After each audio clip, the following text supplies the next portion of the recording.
It was another long night at the little diner on Maple Street. Rain tapped gently against the windows, and the warm glow of the neon sign outside fought to keep the night from feeling too empty. Inside, Sarah moved between tables, balancing plates of coffee and sandwiches with practiced ease. She was exhausted, her feet sore, her back aching, but she forced a smile for every customer. She had to. Sarah was a single mom, raising her 6-year-old daughter, Emily, on her own. Life had not been kind to her.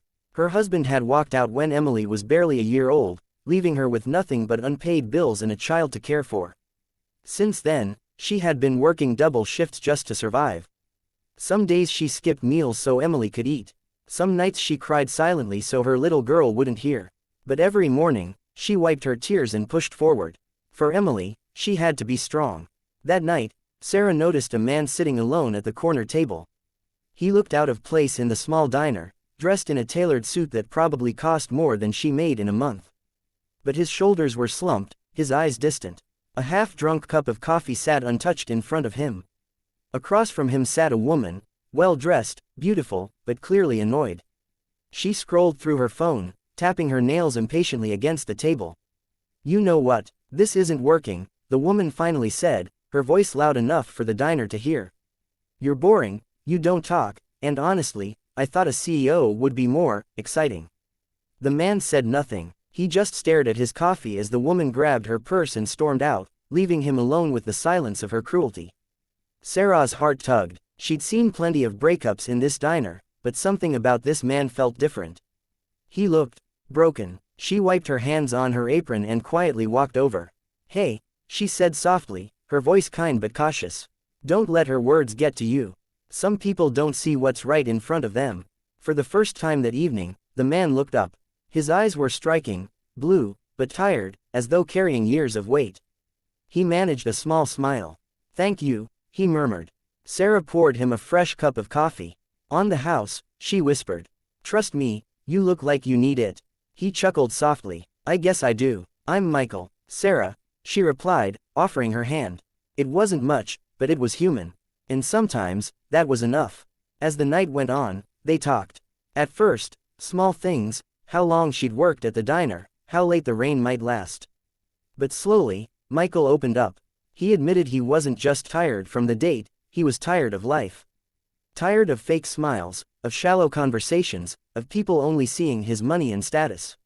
He told her he was the CEO of a large company, but instead of pride, his voice carried loneliness. "People want what I have," he said quietly, "but no one wants me. Not the real me." Sarah listened, her eyes soft with understanding. "You know," she said after a moment, "I don't have much. Most nights I wonder how I'm going to pay rent. But my daughter, she reminds me every day that I still have something worth more than money. Love. Maybe you're just looking in the wrong places for it." Those words struck Michael like a lightning bolt.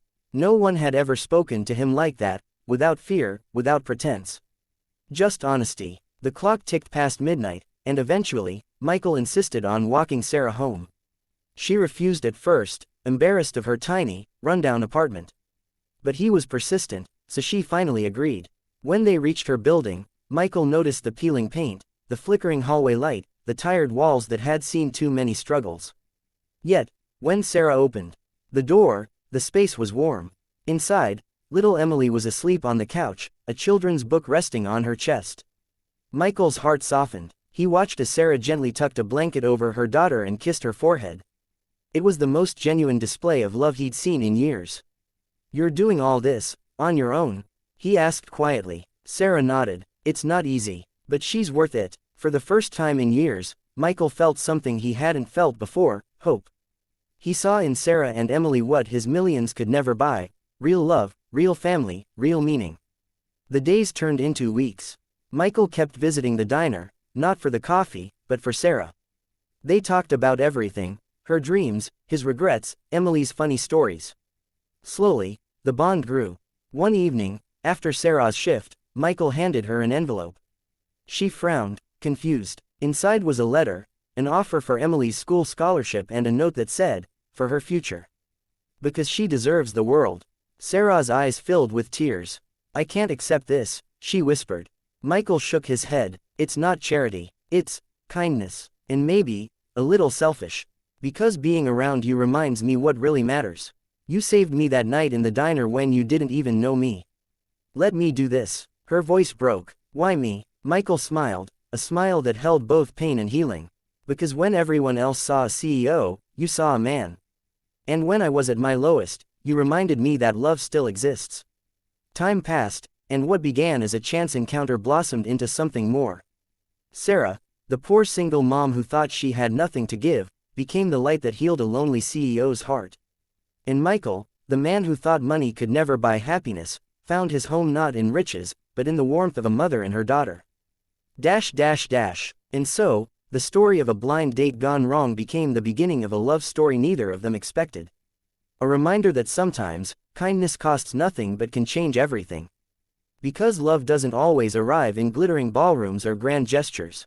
Sometimes, it walks quietly into a rainy night diner, wearing a tired smile and an apron. If this story touched your heart, don't forget to subscribe for more heartwarming stories of love, kindness, and hope.